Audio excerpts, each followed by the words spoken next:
pessoal do YouTube, valeu por acompanhar. Hoje foi um dia bem corrido aqui, o dia inteiro na rua. Infelizmente não consegui fazer os vlogs da forma que eu normalmente faço. Então eu tive uma reunião por Skype ainda há pouco, eu estou no lobby do hotel aqui. Dei uma variada no ambiente para daqui a pouco ir num jantar, reunião. Eu só vou então no dia de hoje compartilhar o que a gente está fazendo aqui, o nosso novo projeto, que é basicamente eu explicando para uma pessoa pelo computador o que consiste esse novo projeto em Lighthouse Point. Então é uma forma também de vocês acompanhar o que a gente faz aqui. E é isso, amanhã de volta para Miami à noite, mais um dia que a gente vai fazer bastante coisa. Então é isso aí, valeu! Faz todo esse estudo de zoneamento, formata contrato, né, que a gente já tem o contrato de entrada do investidor, que a gente já tem o contrato de compra e venda, então todo esse processo inicial, né? E daí depois disso tudo pronto a gente vai atrás do investidor, que é o que a gente está fazendo agora, né? Está fazendo essa captação. Depois que o investidor entra, a gente faz toda a gestão do negócio, né? Da obra, controle, passa informação para ele e tudo mais, e no final a gente faz a saída do projeto com as vendas. Aí, exatamente. Isso, tu pode... Isso, o meu sócio, ele construiu o Tresor ali em Juerê, então se o cara vai estar em Floripa dá pra mostrar pra ele. Então, tipo, experiência de construção a gente tem, né? O projeto a gente coloca como alvo 12% líquido de imposto de renda, sendo que o mínimo é 6%. Mas tu vai ver que o nosso alvo é esse, porque é o mínimo que faz sentido para o investidor, né? 12% ao ano líquido, a gente está falando de 1% ao mês, coisa que não se consegue mais em lugar nenhum, nem no Brasil, o título público não está pagando isso. E a gente faz esse pagamento de 6% ao ano, mês a mês para o investidor, então a partir do mês 1 ele já começa a receber uns juros da participação dele. Esse pagamento é feito pelo prazo que a gente estima do projeto, que nesse caso aqui são 18 meses. Sim, eu vou pagar para ele 6% ao ano, mês a mês. Isso já é fixo durante 18 meses. Se por um acaso o projeto levar mais do que 18 meses, porque não vendeu na velocidade que a gente esperava, alguma coisa assim, eu paro de pagar no 18º mês, né? Eu vou pagar o juro de 6% ao ano do mês 1 ao mês 18. Se a gente não vender as casas em 18 meses, vender em 24, do mês 19 ao mês 24, eu não pago juros, entendeu? Eu só vou pagar juros por 18 meses. E além disso, ele tem mais a distribuição do lucro conforme a participação dele no capital da empresa. Então, se ele tem 10% do projeto, ele vai ter 10% do lucro e assim sucessivamente, né? Então, a ideia é comprar a propriedade no mês 0. A gente já está com as propriedades ali todas mapeadas. A partir do... então, daí são de 3 a 4 meses pra gente desenhar e aprovar.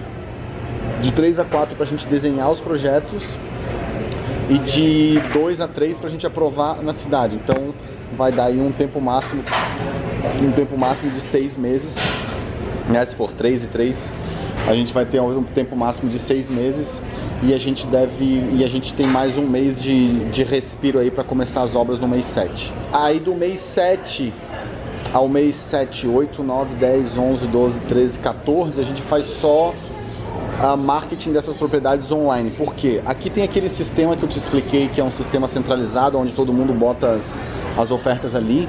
Mas se a gente botar a oferta da casa desde o início, que a gente já está vendendo, esse sistema conta quantos dias essa casa está no mercado. E quanto mais tempo o comprador vê que essa casa está no mercado, mais queima, ele vai querer desconto no final, entendeu? Então a gente bota ela à venda mesmo assim quando ela tiver, cara, 90% pronta, entendeu? Falta detalhe, que daí a gente entra no mercado e coloca ela. Então aí a gente está considerando 3 meses praticamente de vendas efetivamente para esse projeto, para cada casa separadamente, né?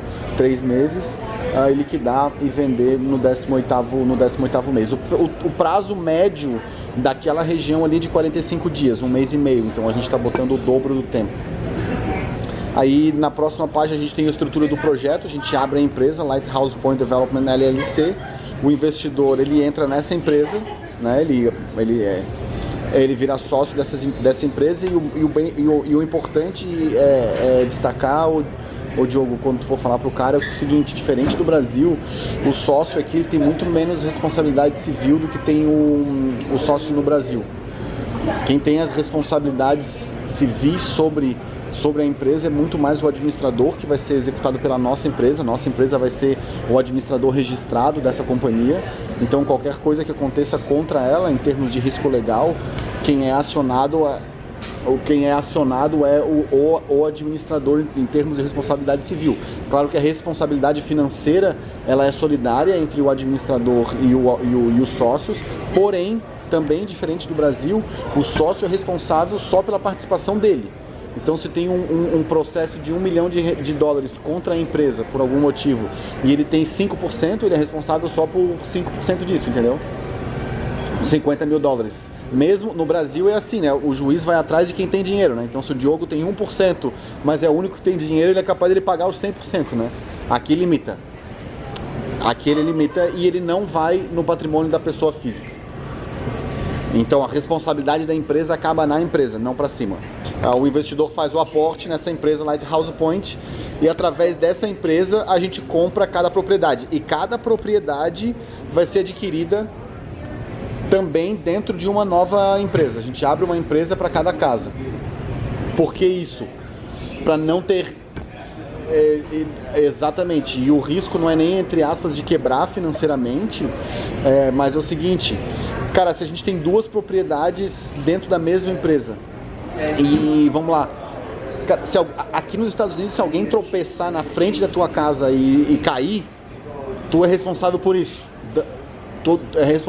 Então ele vai quem é o dono da casa. Quem é o dono da casa? É uma empresa. Se essa empresa tiver uma outra casa que não tem nada a ver com esse risco, aquela outra casa tá fodida junto, entendeu? Porque ela é uma parte do ativo daquela empresa. Então por isso que a gente separa cada casa dentro de uma empresa. Então o aporte dos investidores vai ser utilizado para comprar os ativos, para comprar todas as propriedades à vista, para a gente ter poder de negociação e desenvolver os projetos, arquiteto, o alvará, essa coisa arada toda. Quando estiver pronto para iniciar a obra, a gente pega o financiamento bancário para financiar a construção, através da empresa. E nós, enquanto administradores, somos o avalista desse empréstimo. Quem assina como aval somos nós. A Argento é só administradora da empresa. A empresa é 100% de todas elas, no caso aqui das 5, né, das 4 casas e mais da holding, né? E o investidor, ele é dono de 100% de tudo. Eu não tenho participação societária de nada, entendeu? O ativo é dele, então ele está respaldado pelo ativo. O dinheiro dele está lá dentro daquele ativo, entendeu? Ele não se mistura com a gente. Exatamente. Todo o ativo é do investidor. A gente faz isso para não ter risco de conflito de interesse. Porque se eu sou dono e eu sou administrador, eu vou trabalhar para quem? Eu vou trabalhar como administrador, prestador de serviço, ou eu vou trabalhar como se eu fosse dono, entendeu? É aquele problema que eu te falei. Se eu sou dono junto e preciso aportar dinheiro, eu vou trabalhar sendo o melhor para o negócio ou o melhor para o meu caixa. Entendeu? Então, vamos lá, eu tenho 10% do negócio, mas eu não tenho dinheiro para botar. Então eu vou atrasar a obra até que eu tenha dinheiro para eu fazer a minha participação. Então a gente não faz isso, entendeu? Então dono é dono, administrador é administrador. Isso daí, aquela estrutura ali foi tudo que eu vou repetir, plano de negócio, né? Então a gente vai comprar casas na Lighthouse Point, que tu conhece, o público-alvo para a gente vender essas propriedades são famílias, porque a escola ali é muito boa e ela ainda está num potencial de valorização muito forte. O mercado está crescendo do norte para o sul, né? Miami está caro, as pessoas estão indo para cima para comprar coisa boa.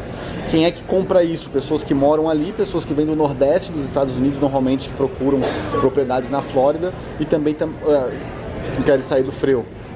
Exato. E o pessoal do Canadá também. Localização geográfica, a gente já está no condado de Broward, não é o condado de Miami-Dade. O investimento total 6.450.000, que é para comprar as 4 propriedades e desenvolver os projetos, né? Não é para fazer a construção. Como eu te falei, a construção ela vai ser financiada. O retorno sobre o capital investido, que está sendo estimado de 31%, ao longo de 18 meses, isso dá aproximadamente 20,5% ao ano. Ela mostra quanto cresceram as vendas, em número de vendas, por faixa de preço de casa. Tá? Então muita gente A mais barata, por exemplo, de 100 a 150 mil, caiu 60%. Até 300 mil caiu 8%. Então ali, ó, a partir de 300 a 400 subiu 1% só, de 400 a 600 foram 7% a mais, e as casas mais caras, acima de 600 mil e acima de 1 milhão, cresceram 15%. Então, porra, é o público realmente que tá deixando de comprar em Miami, porque com 3 milhões em Miami tu não compra uma casa de 5 quartos na beira do canal, nem a pau, e o pessoal tá indo pra cima, entendeu? Então essa informação, ela é praticamente um divisor de águas. Por que a gente foi para lá e por que esse tipo de casa, exato. Ali na próxima tela eu separei ali qual que é o CEP da região, que é o último ali, o 33062, e a gente vê na primeira coluna que as vendas naquele CEP aumentaram 15% no último ano. 35% de aumento na quantidade de casas que foram vendidas cash, ou seja, sem financiamento, né? Então não é o pessoal que depende de financiamento, o que é muito bom, tá? A gente não depende de financiamento bancário para o cara comprar. O preço médio das casas subiu 38%, o valor de transação subiu 38% no ano passado. Então realmente são indicativos de que o mercado se direciona naquele sentido. Então na última tela a gente tem um resultado geral. VGV do projeto com as 4 casas, 14 milhões e 900, menos todos os custos, lucro líquido já de impostos, 2 milhões e 30 mil dólares. 30% é a nossa taxa de desenvolvimento, 70% para o investidor. Então o investidor tem 1 milhão 400 no lucro das casas, tá? Então o custo total do projeto é 10 milhões e 700, dos quais 4 milhões e 300 vão ser financiados pelo banco e 6 milhões e 450 ali é o aporte do investidor. O retorno do investidor total é de 2 milhões, porque ele ganhou 1 milhão e 400 de lucro, mais 580 mil de juros, que foi os juros que foram pagos durante 18 meses, correto? Então, esse retorno de 2 milhões sobre o que ele investiu, de 6 milhões e meio, a gente tem uma taxa de retorno de 31%, o que vai dar uma taxa média anual de 20,5%.